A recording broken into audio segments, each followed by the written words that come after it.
Now coming to your second question. In Islam, men marry 4 times, 5 times, and they don't ask permission from the first 5. Why?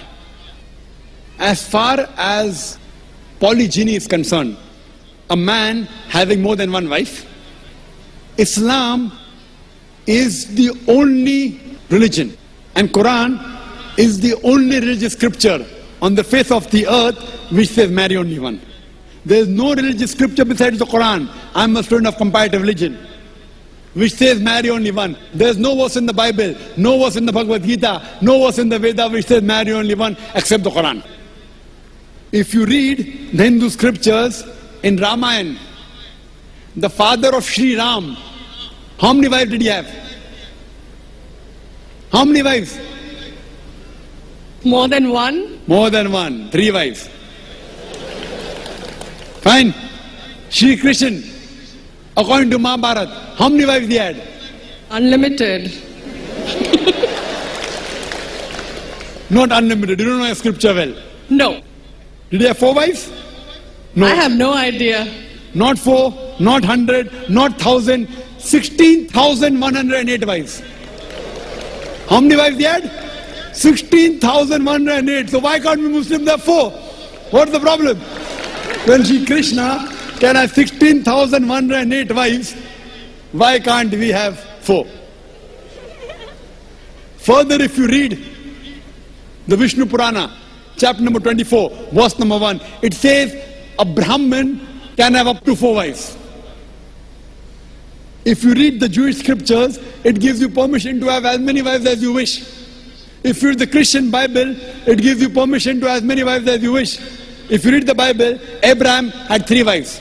Solomon, how many wives he had? He had 700 wives. It is later on, the church has put a ban that Christians should marry only one, not the Bible. It is the Jewish community married more than one wife. It was in 1950 that chief rabbi passed a synod that Jews should marry only one. So it is the rabbi, not the Jewish scriptures. And according to Hindu scriptures, you can marry as many as you wish. It is the Indian government in 1954 passed a law called the Hindu Special Marriage Act. Hindu Special Marriage Act, which says Hindus should marry only one. It is not the religious scripture. It is not Bhagavad Gita. It is not Ramayana. It is not Mahabharata. It is not Veda. It is the Indian Penal Code.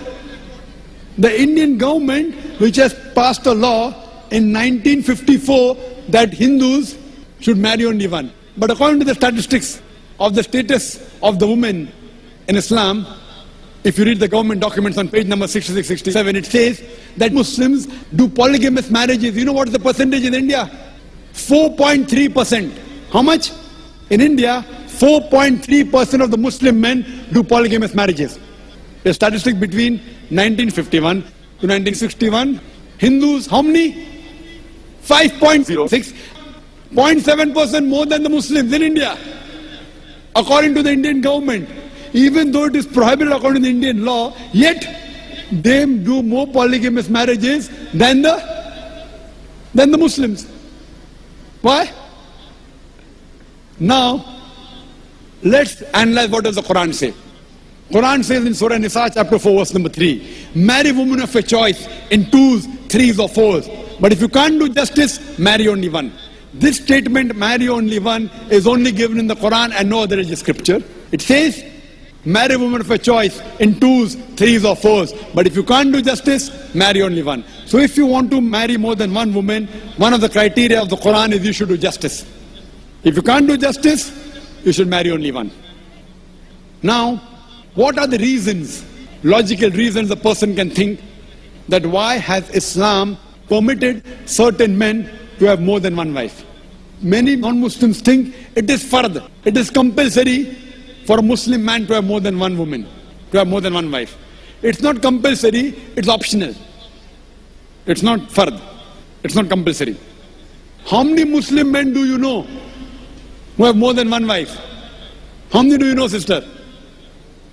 How many do you know? A few. How many? A few again. Few means 1, 2, 3, how many? Yeah, at least about 3. About 3. Have you heard of Dharminder?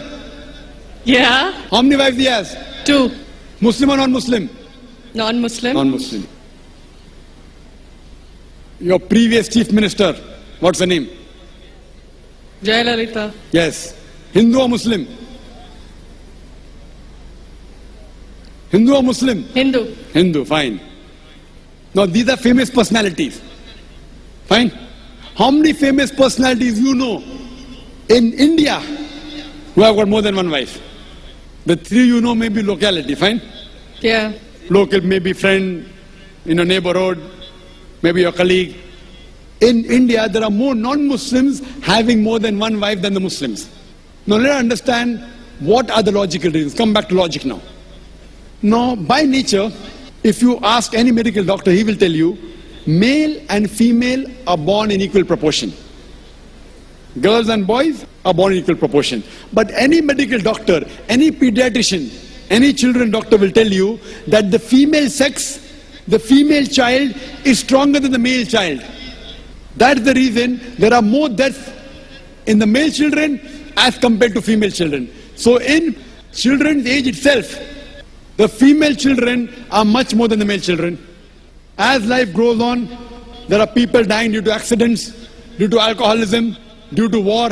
There are more males dying as compared to females. Today, if you analyze in the world, there are more females in the world as compared to males. There are few third world countries like India where the male population is more than the female population. And do you know why? The reason is because of female feticide and female infanticide. According to an article, a program which came on BBC by the name Let Her Die, the program was assignment. There was a British reporter by the name of Emily Buchanan. She comes to India and she says that every year in India, more than 1 million fetuses are being aborted after they identified that they're females. She says more than 3,000 every day. You multiply, more than 1 million every year. According to the Tamil Nadu government hospital report, she gives the statistics, out of 10 female born alive, do you know how many are put to death? 4. Sister, did you know that?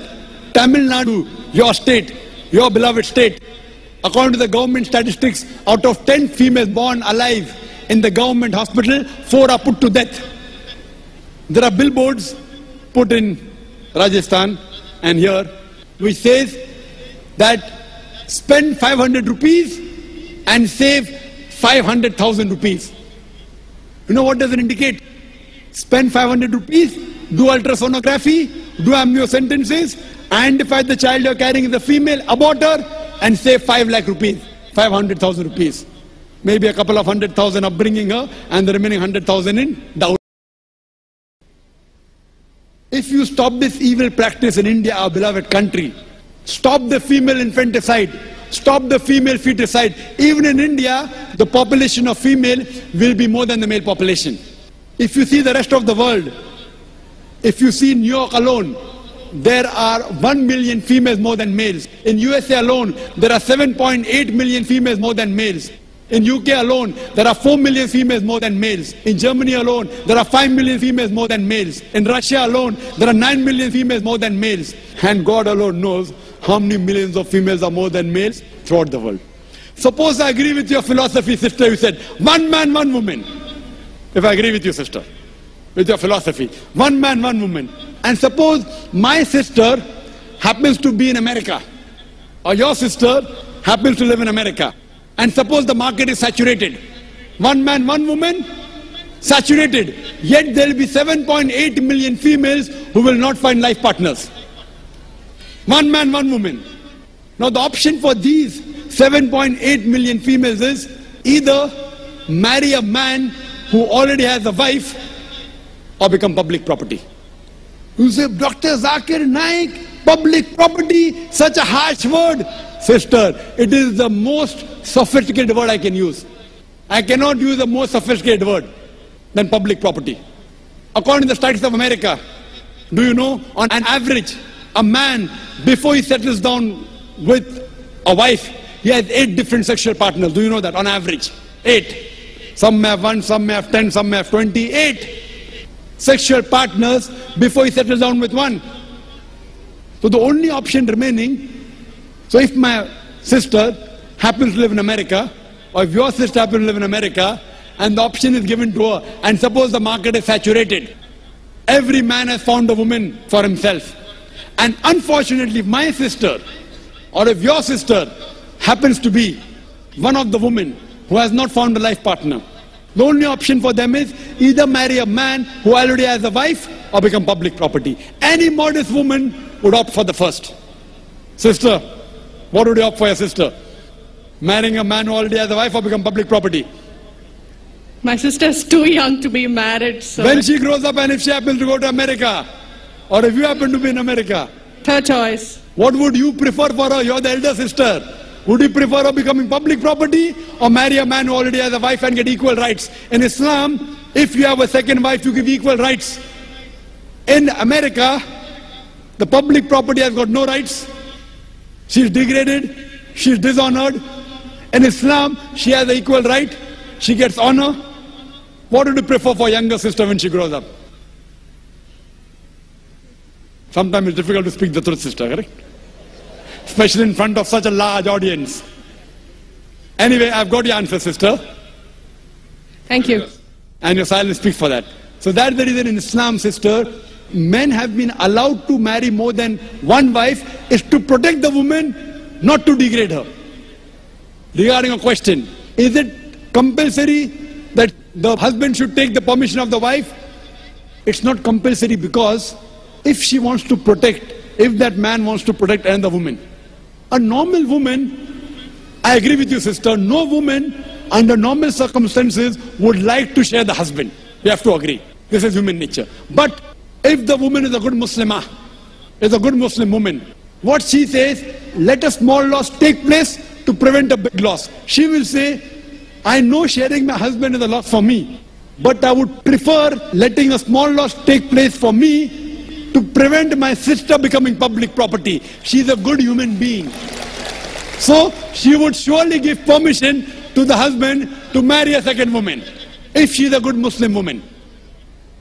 But taking permission is not fard, it is preferable. But at least informing is a requirement so that he does justice between the two wives. Hope that answers the question, sister.